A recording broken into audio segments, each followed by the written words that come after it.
Christopher Nolan spent over 20 years waiting for this movie.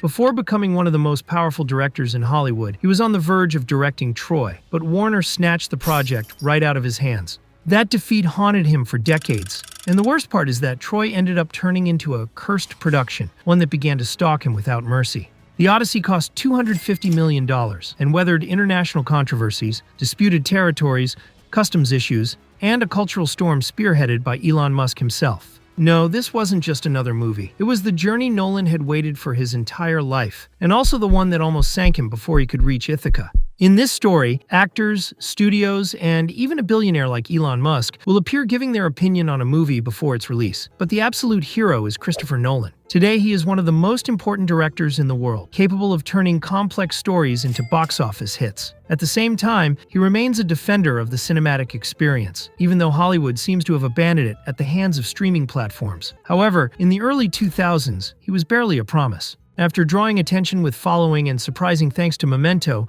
Warner Bros. Summoned him to direct Insomnia. His prestige was growing at high speed, and everyone wondered what his next step would be. The answer seemed to be in a gigantic project that carried a title impossible to ignore: Troy. Nolan knew that it was being developed inside Warner, but under the command of the German Wolfgang Petersen. It was an adaptation of the Iliad, Homer's epic poem about the Trojan War. The studio wanted to take advantage of the success of Gladiator and turn it into one of the great blockbusters of the decade. When Warner changed plans and appointed Petersen to direct Batman vs. Superman, he came forward to claim his right to the throne. Nolan loved the proposal, since from a young age, he felt a deep attraction to Homer's tales. Those heroes, wars, and impossible journeys had helped shape Western narrative. Furthermore, in those pages he found themes that he would adopt in all his movies: identity, destiny, the perception of time, and the struggle of an individual against forces much larger than himself. So Nolan began to imagine his own version of Troy. He wanted to move away from grandiloquent fantasy and get closer to something more physical, more real, closer to the world that could have existed behind the myth. He thought that if the horse were sinking on the beach, the Trojans would never believe there could be anyone inside. Then they would rescue it to take it to the city, where the Greek army would come out from the inside for the attack.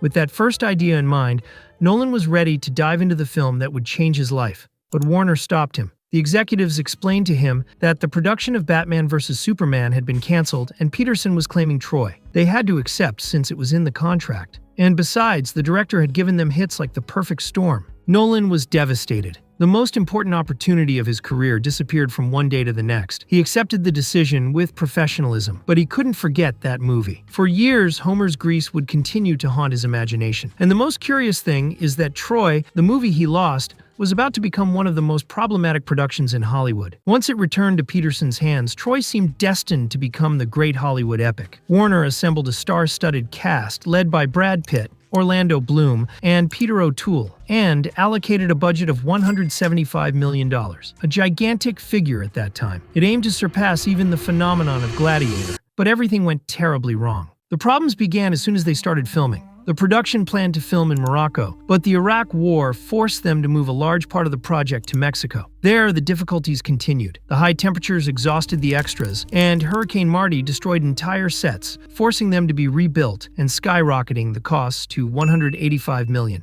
The cast also had a bad time. Pitt, who played the warrior Achilles, suffered an injury to his Achilles tendon, an irony that delayed the filming. Much more serious was the case of stuntman George Camilleri, who died after suffering medical complications following an accident filming a battle. And when it seemed that the worst was over, new problems began in post-production. To compose the soundtrack, Petersen hired Gabriel Yared, but his work was rejected in the test screenings. The director replaced him with James Horner, who had barely a few weeks to create a new score. After the tidal wave of problems, Troy premiered in May 2004 and was a success up to a certain point. It grossed $497 million worldwide, but it never achieved the prestige that Warner expected. Reviews questioned the script, the fidelity to Homer's book, and constantly compared it to Gladiator. Over time, the reputation of Troy worsened even more. Everyone involved complained publicly about the experience. Pitt admitted that he joined the project out of obligation, and he felt that the production only wanted to make him look beautiful. That way, they wanted to attract the female audience. Bloom hated playing Prince Paris, whom he considers pathetic.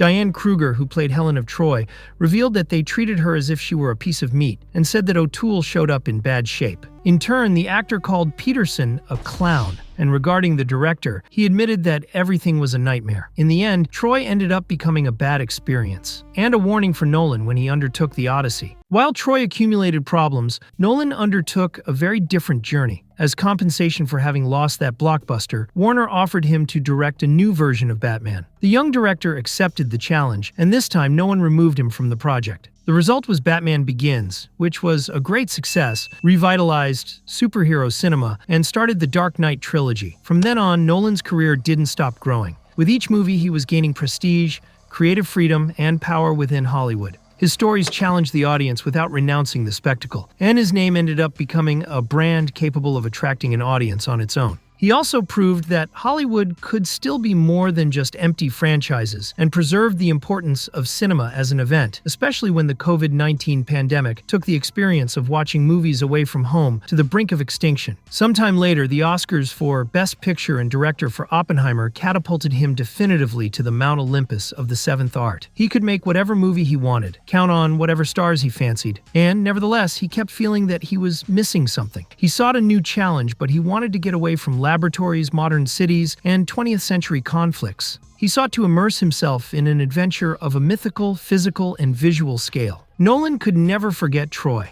that opportunity that slipped away when he was still a rising director. Now he had the prestige, the resources, and the freedom that he didn't possess before, and he was determined to settle that debt. But this time, he would not return to that war. Instead, he would adapt Homer's second book, The Odyssey. Although the Odyssey is one of the most influential texts in history, cinema almost never dared to adapt it directly. There are some versions, from silent film to the classic Ulysses with Kirk Douglas, passing through very loose reinterpretations like Oh Brother, Where Art Thou? Or The Return. But if we talk about major modern blockbusters, the field was almost empty. This could be a point in favor for Nolan, but he would soon discover that the real Odyssey wasn't that of Ulysses returning to Ithaca, but the path to bring it to the screen. Now, Nolan was facing the project he had waited for more than 20 years. But the more he immersed himself in the Odyssey, the more he understood that he wasn't facing a simple adventure movie, but an untamable colossus. The director began writing the script in March 2024, and for that he went back to study Homer's work. He found decisive inspiration in a modern translation by classicist Emily Wilson. There, he discovered a less heroic and more human Ulysses, a brilliant leader but also cunning, contradictory, and scarred by war. That vision fit perfectly with the characters he had explored throughout his entire career.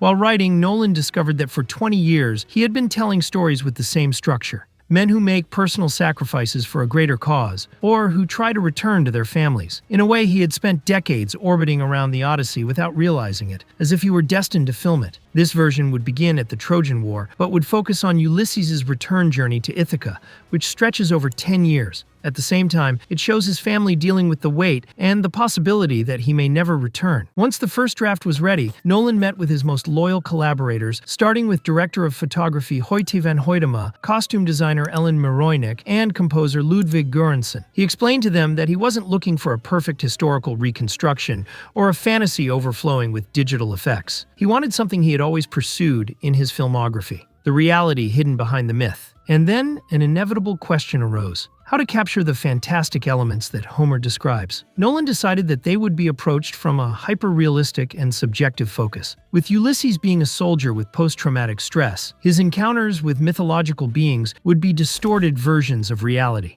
The creatures, the gods, and the supernatural phenomena would not be presented as simple special effects, but as experiences that the viewer could feel almost physically. And Nolan's ambitions didn't end there. In his previous movies, he had shot sequences with 70mm IMAX cameras, but this time he told Hoytema that he wanted to shoot the entire film with that technology. It would be an unprecedented bet for a production of this scale. His goal was for the audience to feel the sea, the wind, the storms, and the immensity of the Mediterranean as if they were right next to the characters. Nolan already had a solid script and a team of warriors, but he still had to find financial support. He had broken ties with Warner after Tenet in 2020, until Universal Pictures welcomed him with open arms to produce Oppenheimer. When he presented his vision for the Odyssey, the executives understood that they were not facing a conventional adaptation, but an attempt to return to epic cinema the relevance it had had decades ago. In the midst of that climate of joy, the director explained his requirements: to shoot the whole movie with IMAX cameras, without green screens, using practical effects and animatronics.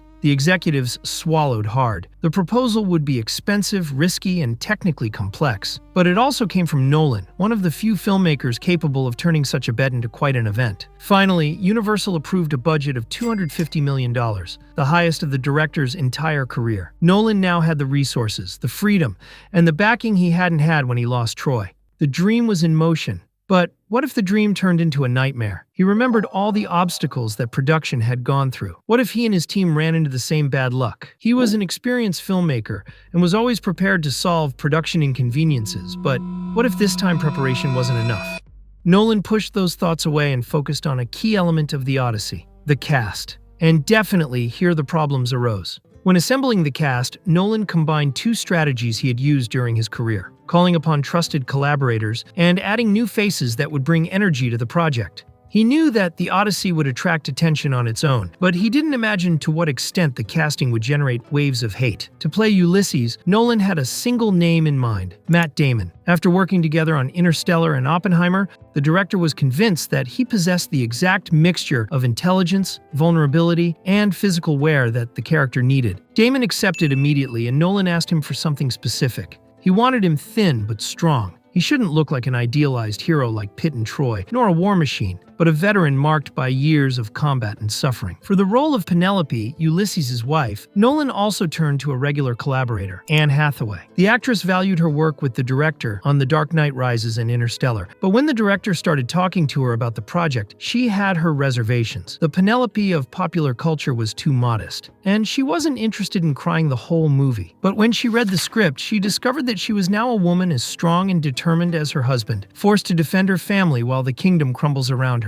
For the rest of the cast, Nolan mixed more collaborators and new additions. Names like Robert Pattinson, Benny Safdie, Charlize Theron, Zendaya, and Tom Holland ended up forming a true constellation of modern Hollywood. Although the director avoided revealing which characters each one would play, the public's expectation grew immediately. But there were three figures that dominated all the discussions. The first was Lupita Nyong'o. The Oscar-winning actress was respected among her admirers. Her addition was celebrated by a large part of the industry, but it also sparked criticism. Many sectors questioned the possibility of seeing her playing characters from Greek mythology, but that was nothing compared to the next scandal. The controversies increased when Elliot Page was announced. He had worked with Nolan on Inception, and the director's followers celebrated the reunion. But the dissatisfaction and theories intensified. Many wondered what kind of role he would play. Some even commented on social media that he would play Achilles himself, a rumor that would gain strength. After Nyong'o and Page, Universal confirmed the most unexpected casting: Travis Scott, one of the current stars of hip-hop. For some, it was a bet similar to the one Nolan had made with Harry Styles in Dunkirk. For others, it represented a commercial concession to attract Gen Z. In a matter of weeks, discussions about the movie stopped focusing on Homer, the filming, or Nolan's artistic vision. Now they revolved around cultural debates, representation, and inclusion. Accusations of being woke began to multiply, and the project got trapped in a media storm long before the public even saw a single poster. And all this was going to get worse with the intervention of Elon Musk. But let's not get ahead of ourselves. Nolan was sure that the controversy had just begun, and that led him to think about Troy again. Several of the problems with that movie had been related to the cast. He knew how to handle egos on a set, but he couldn't have control over what came from the outside. Once again, Nolan put aside those ghosts and the discussions on the internet. Now he just had to focus on facing the most demanding shoot of his entire career. After more than 20 years, Nolan was finally ready to bring Homer's Grease to the big screen. However, the more the production advanced, the more he understood that he was facing a challenge as ambitious as it was unpredictable. The filming of the Odyssey began on February 25, 2025, and with an unusual plan for Hollywood: to film the story in chronological order, following the same route of Ulysses from the fall of Troy to his return to Ithaca. Nolan wanted the cast to experience the journey gradually, almost like a real expedition. To capture the sequence of the Trojan horse and the end of the war, the production secured locations in Morocco, especially the coasts of the city of Dakhla, where the Sahara Desert meets the Atlantic Ocean. The place offered exactly what the director was looking for: desert, ocean, and a sense of antiquity impossible to recreate in a studio. But as soon as they started filming, an unsuspected problem arose. Dakhla is located in a disputed territory. The news of the filming provoked criticism from international organizations, activists, and public figures who accused the production of legitimizing Morocco's control over the area. For the first time, Nolan felt that the curse of Troy had caught up with him, but he reacted quickly. He reduced the presence of the stars in the region to a minimum, reinforced security measures, and reorganized part of the logistics to prevent the controversy from paralyzing the project. So the production moved forward, and the director was able to realize an image he had been imagining for decades: the legendary Trojan horse facing the sea. Even so, Nolan had not driven away the shadow of Troy. When it was his turn to film the invasion and the fights, Pitt's accident and Camilleri's tragedy came back to his mind. He worked with the actors, the stunt doubles, and the 5,000 extras so that no one would get hurt, and he succeeded. Nolan had overcome a decisive test of the Odyssey, but he was far from exorcising ghosts. 90% of the shoot still remained in locations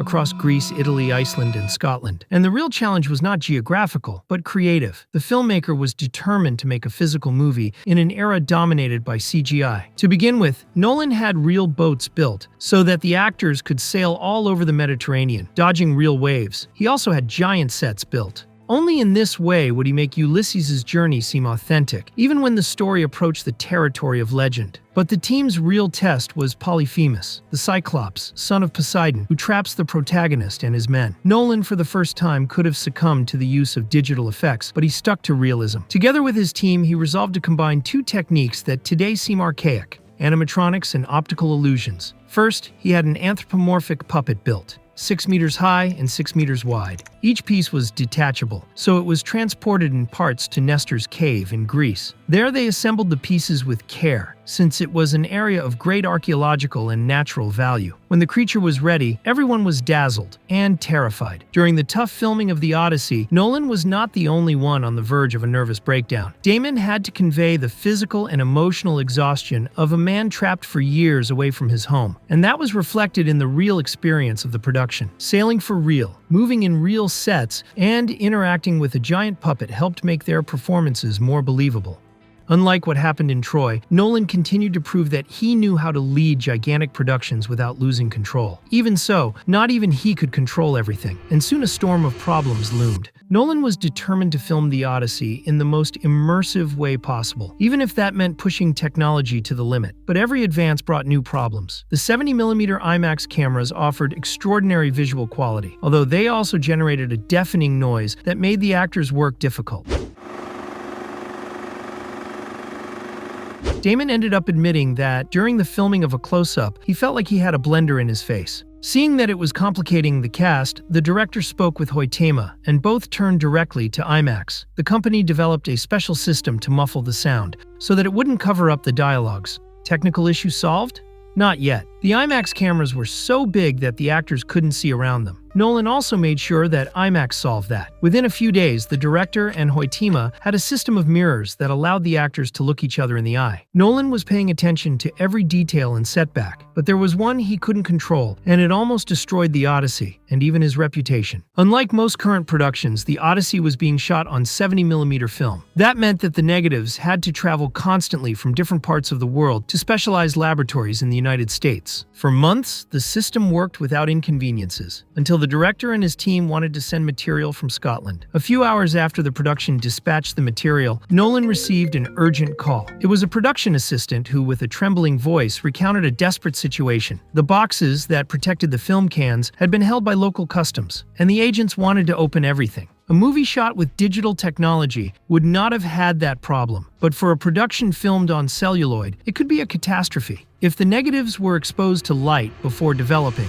entire weeks of work would disappear forever. Nolan felt true panic. During the filming, he had survived political conflicts, logistical challenges, difficult conditions, and now everything could be lost due to a simple bureaucratic procedure. It would be a stab for him, for his team, for IMAX, for Universal, for everyone. Millions of dollars would be lost in the process. Thus, he thought again that the curse of Troy had caught up with him. Nolan spent several minutes of anguish, thinking about what words to use to give explanations, when the assistant called him again. Now with a normal voice, he said that the agents had inspected protected material, and the exposed films remained intact. Hours later, the laboratory confirmed that there was no damage. Only then did the director experience an unprecedented relief. Having overcome that obstacle, and after many challenges, Nolan completed the filming of the Odyssey on August 5th, 2025. 125, and he did it in 91 days, 9 fewer than the stipulated 100. He ended up using about 610 kilometers of celluloid, but without ever going over the $250 million budget. After decades of dreaming of returning to Homer's universe, he had managed to complete the most difficult stage of the journey, but a battle still remained. While the director immersed himself in post-production, Universal deployed a monumental advertising campaign. And on the internet, a storm was beginning to form capable of overshadowing any technical or logistical problem. A storm spearheaded by a figure much more powerful and real than any Cyclops, Elon Musk. After almost 2 years of intense work, Nolan finally had the Odyssey finished. But when the time came to show it to the world, he discovered that the previous challenges had been barely half the battle.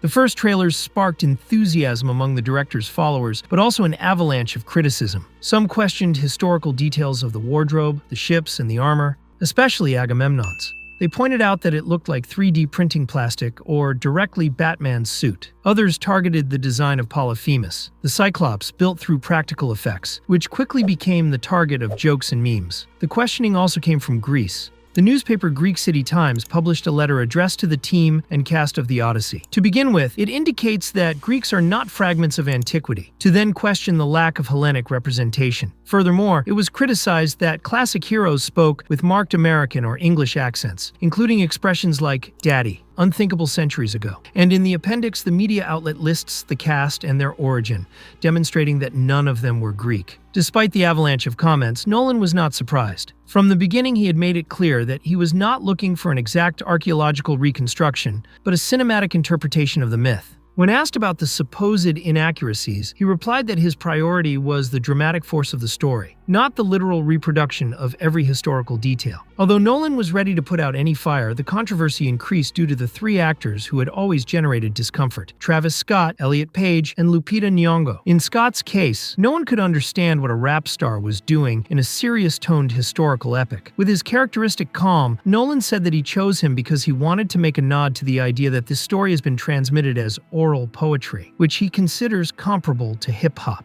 But the controversy with Scott was nothing compared to those surrounding Page and Nyong'o. For months, rumors had increased that the actress would play Helen of Troy. The latter was confirmed by Nolan himself, who even revealed that she would also play Clytemnestra, Helen's sister. He added that she was his first choice for both characters, since she possessed the strength and poise he was looking for. That explanation did not reassure the public. For many, Helen of Troy would always be blonde and fair-skinned. Although the hate was already intense, it escalated to unimagined levels with the intervention of public figures. First, it was conservative influencer Matt Walsh, who used his X account to destroy Nolan, accusing him of yielding to the pressures of political correctness in Hollywood. Those comments were backed by the very owner of the social network, who is also one of the most powerful personalities in the world, and the figure we had been hinting at since the beginning of this video, Elon Musk.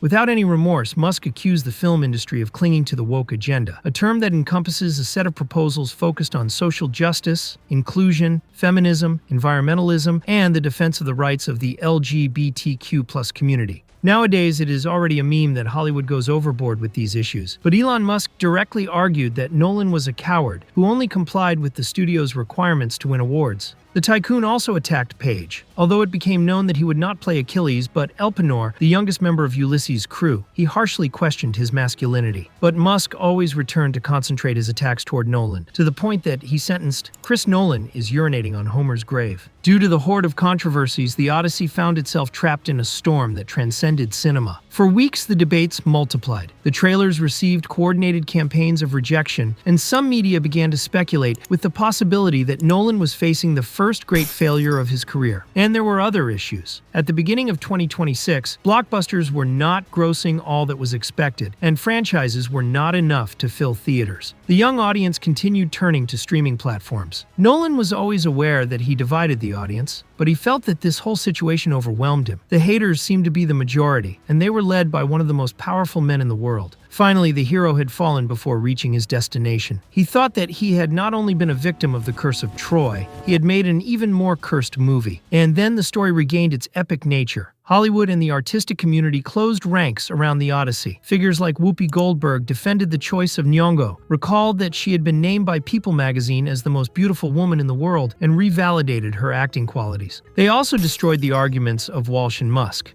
Regarding the tycoon, they reminded him that he has a trans daughter, for which they demanded more understanding from him. I don't understand why having a trans daughter would be a problem for Hollywood. Obviously, I'm missing several seasons of the cultural battle. At the same time, Nolan also had Damon as his main squire. He insisted that the movie should be judged by its artistic merits and not by outside discussions. Nyong'o defended the universal nature of myths, while Page avoided entering into confrontations and preferred to talk about his experience working again with the director. The Odyssey, furthermore, received support from more open-minded historians and from media of the caliber of The Guardian. They valued the hiring of Anglo-Saxon actors, that they spoke with their own accents, and the participation of Scott, Page, and Nyong'o. Thanks to the massive backing, Nolan recovered his spirits, and the hope had only just begun. Thanks to the movie's obsession and backrooms, attendance at theaters increased, especially from Gen Z. It was as if a new audience discovered the magic of sharing an experience on the big screen. Even so, the director kept his composure. He thought that The Odyssey was a $250 million film, which would need more grossing to at least recover its costs. But the doubts were swept away in mid-June, when global ticket pre-sales opened.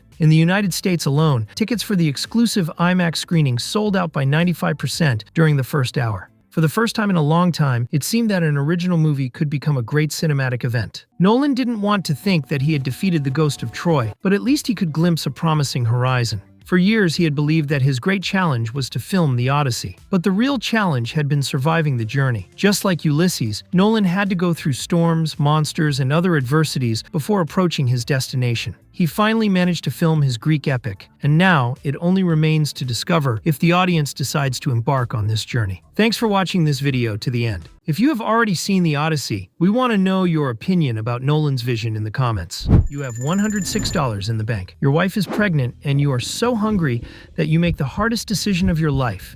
You go to a liquor store and sell your dog for $40.